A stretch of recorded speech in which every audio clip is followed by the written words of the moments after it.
ராமநாதபுரம் அரண்மனையான ராமலிங்க விலாஸ் புதுப்பொலிவை சூடிக்கொண்டிருந்தது. வாசல்களை மாக்கோலங்களும் மாவிலை தோரணங்களும் அலங்கரித்திருந்தன. தூண்களும் சுவர்களும் புதிய வண்ணங்களை பூசியிருந்தன. பணியாளர்கள் ஒருவித பரபரப்போடு செயல்பட்டு கொண்டிருந்தனர். அமைச்சர் தாமோதரன் பிள்ளை வரப்போகிறவர்களை வரவேற்பதற்காக வாசலிலேயே நின்று கொண்டிருந்தார். நகரத்து பெண்கள் பலர் வேலுநாச்சியாருக்கு மணமகனாக வரப்போகும் இளைஞரின் அழகை காண்பதற்காகவும் அவர் வேலுநாச்சியாருக்கு பொருத்தமானவர் தானா என்பதை மதிப்பீடு செய்வதற்காகவும் அரண்மனை வாசலில் காத்து கிடந்தனர். அரண்மனை வாசலில் வந்து நின்ற சாரட் வண்டிகளிலிருந்து சிவகங்கை சீமையின் அமைச்சர் தாண்டவராயன் பிள்ளையும் உறவினர்களும் இறங்கினர்.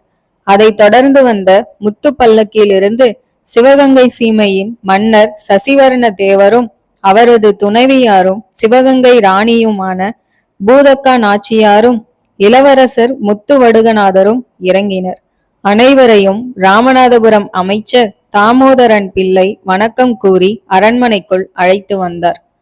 ராமநாதபுரம் மன்னர் செல்லமுத்து சேதுபதி முகமெல்லாம் புன்னகை மலர வரவேற்று அரண்மனையின் வசந்த மண்டபத்துக்கு அழைத்து சென்றார். அங்கிருந்த ஆசனங்களில் சிவகங்கை மன்னரும் அவருடன் வந்தவர்களும் அமர்ந்த பின் செல்லமுத்து சேதுபதியும் அமர்ந்தார். முதலில் பேச்சை எவர் தொடங்குவது என்பது போல் அங்கே சிறிது நேரம் அனைவர் முகத்திலும் சந்தேக கோடு. அதை புரிந்து கொண்ட ராமநாதபுரம் அமைச்சர் தாமோதரன் பிள்ளை சிவகங்கை சீமையின் மன்னர் சமூகத்திற்கு கோடி வணக்கங்களும் வாழ்த்துக்களும். மன்னர் அனுப்பிய தகவல் கிடைத்தது. ராமநாதபுரத்துக்கும் சிவகங்கை சீமைக்கும் இருந்து வந்த உறவு தொடர்பு முடிந்துவிடக் கூடாது என்ற சீரிய எண்ணத்தில் தாங்கள் எடுத்த முடிவுக்காக எங்கள் நாடே மகிழ்கிறது என்றார்.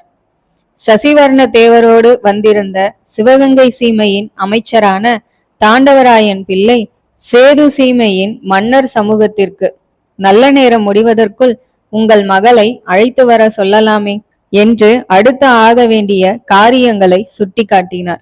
இதற்காகவே காத்திருந்தது போல் வேலோ அலங்காரம் செய்து கொண்டிருக்கிறது.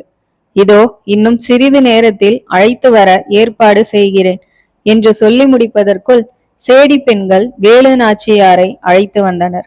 கூடியிருந்தோரின் அருகில் வந்ததும் சேடி பெண்கள் விலகி கொள்ள தலைகுனிந்தபடி நடந்து வந்த வேலு நாச்சியார் அருகில் இருந்த தூணை பற்றி கொண்டு நின்றாள். வீர விளையாட்டின் போது வேங்கை என எழுந்து நிற்கும் வேலு நாச்சியாரை கண்டிருந்த சிலர் அப்போது அங்கு இருந்தனர். அவர்கள் இன்று மணப்பெண் கோலம் கொண்டதும் வேலு நாச்சியாரின் விழிகள் தரையை மட்டுமே தழுவி கொண்டிருப்பதை கண்டு மனதிற்குள் சிரித்து கொண்டனர். ஆம், தமிழ் பெண்களுக்கே உரித்தான நாணம் இப்போது வேலு நாச்சியாரையும் நிலம் நோக்க செய்தது. வேலு நாச்சியாரின் நிலைமையை புரிந்து கொண்ட அமைச்சர் தாண்டவராயன் பிள்ளை வாருங்கள், இந்த இருக்கையில் அமருங்கள் என்று அங்கு நடுநாயகமாக இருந்த ஆசனத்தை சுட்டி காட்டினார். மீண்டும் சேடி பெண்களின் துணையோடு வேலு நாச்சியார் தாண்டவராயன் பிள்ளை குறிப்பிட்ட ஆசனத்தில் வந்து அமர்ந்தாள். இப்போதும் வேலு நாச்சியாரின் விழிகள் தரையின் மீதே தவம் செய்தது.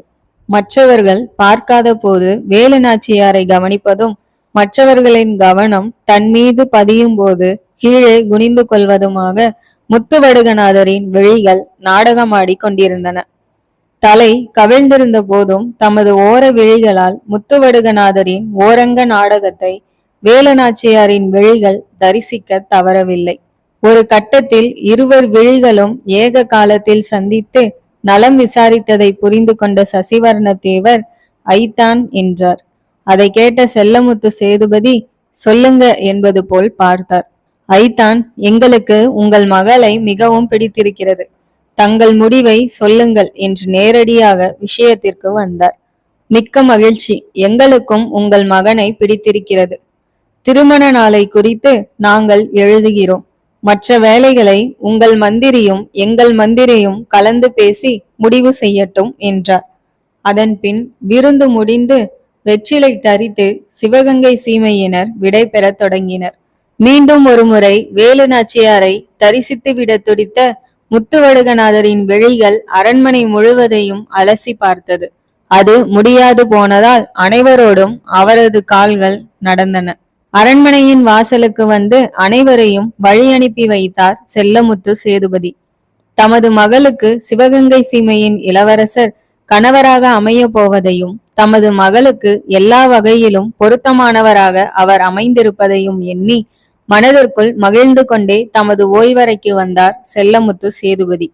மற்றொரு அறையில் அமர்ந்திருந்த வேலுநாச்சியார் தமது தந்தை மட்டுமே தனியாக இருப்பதை உறுதி செய்து கொண்டு அவரின் அருகில் வந்து, அப்பா, எனக்கு சிவகங்கை இளவரசர் தான் மாப்பிள்ளை என்று நீங்கள் முடிவு செய்து விட்டீர்களா என்றார்.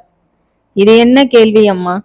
இல்லை, என்னை மணமுடிக்கப் போகிற அவரிடமும் அவரோடு வாழப்போகிற என்னிடமும் ஒரு வார்த்தை கூட கேட்காமல் சிவகங்கை மன்னரும் நீங்களும் உங்கள் விருப்பத்திற்கு எப்படி ஒரு முடிவுக்கு வர முடிந்தது? மகளின் கேள்வி செல்லமுத்து சேதுபதிக்கு சிரிப்பூட்டியது. அதை அடக்கி கொண்டு, சிவகங்கை இளவரசருக்கு வயது 18, உனக்கோ வயது 16. உங்கள் 2 பேரையும் விட எனக்கும் சிவகங்கை மன்னருக்கும் அனுபவம் அதிகம். உங்கள் மேலே அக்கறையும் அதிகம். சிவகங்கை இளவரசர் உன்னை பார்த்த பார்வையிலிருந்தே உன்னை ஏற்றுக்கொள்ள அவருக்கு சம்மதம்தான் என்பதை நான் மட்டுமல்ல, அங்கிருந்த அனைவரும் புரிந்து கொண்டனர்.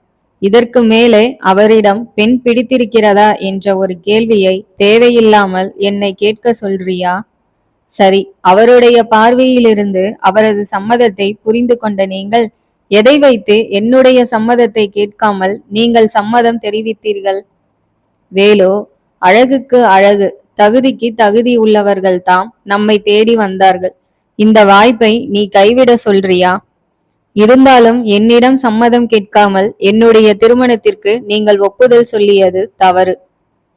வேலு, நான் தெரியாமல் சொல்லிவிட்டேன். அதற்காக இப்போது வருந்துகிறேன். முத்துவடுகநாதரை கட்டிக்கொள்ள உனக்கு விருப்பம் இல்லை என்றால் சொல். அவர்களை வேறிடத்தில் சம்பந்தம் பேசும்படி தகவல் கொடுத்து விடுகிறேன். உனக்கு விருப்பமில்லாத எதையும் செய்ய எனக்கு தைரியம் கிடையாது. செல்லமுத்து சேதுபதியின் இந்த சொல் வேலுநாச்சியாரை திடுக்கிட வைத்தது. முத்துவடுகநாதருக்கு மனைவியாகும் வாய்ப்பை தமது துடுக்குத்தனமே கெடுத்து விடுமோ என்ற அச்சம் அவரை பற்றி கொண்டது. அப்பா, நான் அந்த அர்த்தத்தில் சொல்லவில்லை. என் விருப்பத்தையும் கேட்டிருக்கலாமே என்றுதான் கூறினேன். நான் வயதில் இளையவள் என்பதனாலேயும் பெண் என்பதனாலேயும் எனது சம்மதம் அறியப்படவில்லையே என்ற ஆதங்கம் மட்டுமே எனக்கு உண்டு. அதற்காக இந்த திருமணத்தில் எனக்கு உடன்பாடு இல்லை என்று நீங்கள் முடிவுக்கு வர வேண்டாம். தங்கள் விருப்பப்படியே செய்யுங்கள். இந்த பதில்தான் தன் மகளிடமிருந்து வெளிவரும் என்பதை எதிர்பார்த்திருந்த செல்லமுத்து சேதுபதி மகளை அரவணைத்து முதுகில் தட்டி கொடுத்தார். அது தன் குழந்தையின் மீது ஒரு தாய் காட்டும் தாய்மையின் பரிவை ஒத்திருந்தது. முடிவு செய்தபடி முத்துவடுகநாதருக்கும் வேலுநாச்சியாருக்கும் திருமணம் நடந்து முடிந்தது. அந்த திருமணத்திற்கு வந்திருந்த தூத்துக்குடி பெரு வணிகர் ஒருவர் மணமக்களை தேனிலவுக்காக குற்றாலம் அனுப்பி வைக்கும்படி செல்லமுத்து சேதுபதியிடம் வலியுறுத்தினார். அங்கிருக்கும் தமக்குரிய மாளிகையில் மணமக்கள் தங்க ஏற்பாடும் செய்தார் வணிகர். சிறு வயதிலிருந்து இலக்கியத்தில் மட்டுமே குற்றாலத்தை தரிசித்து வந்த வேலுநாச்சியாரின் மனம் குற்றாலத்தை சுற்றி வட்டமிட்டது. வானில் உச்சிக்கு சூரியன் வருகின்ற நேரத்தில் மணமக்கள் வணிகர் மாளிகையில் தங்கினர். காலையும் மாலையும் குற்றாலத்தை கண்டு அவர்கள் குதூகலித்தனர். சிவமது கங்கை, செம்பக தடாகம், பொங்குமா கடல், வடவருவி, சித்திரா நதி ஆகிய 5 தீர்த்தங்களிலும் மணமக்கள் நீராடி மகிழ்ந்தனர். வேலுநாச்சியார் இயற்கையை ரசிப்பதிலும் முத்துவடுகநாதர் வேலுநாச்சியாரை ரசிப்பதிலும் அதிக நேரத்தை செலவிட்டனர்.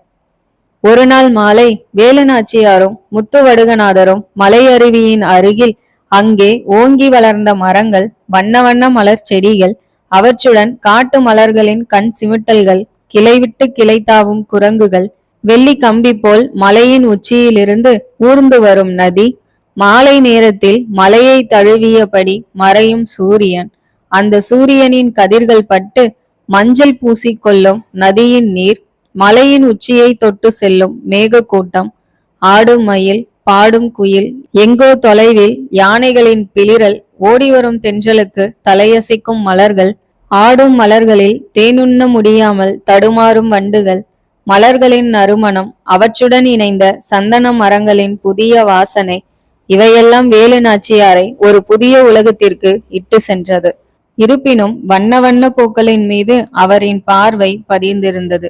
ஆனால் முத்துவடுகநாதரின் கவனமோ வேறொரு திசையில். ஒரு கிளையில் இருந்த கனியை பறித்த ஆண் குரங்கு ஒன்று அதை வாயில் கவ்வியபடி வேறொரு மரத்திற்கு தாவியது. அங்கிருந்த பெண் குரங்கின் வாயில் தாம் கவ்வியிருந்த கனியை ஆண் குரங்கு திணித்தது. அந்த கனியை தமது பின்னங்காலால் அழுத்தி கொண்டு முன்னங்கால்களால் ஆண் குரங்கை தழுவி பெண் குரங்கு ஆண் குரங்கை முத்தமிட்டது. இதை கவனித்துக் கொண்டிருந்த முத்துவடுகநாதர் வேலுநாச்சியாருக்கு அந்த காட்சியை காட்டினார். அதில் கவனம் பதியாத வேலுநாச்சியாரின் பார்வையோ மலர்களின் மீதே.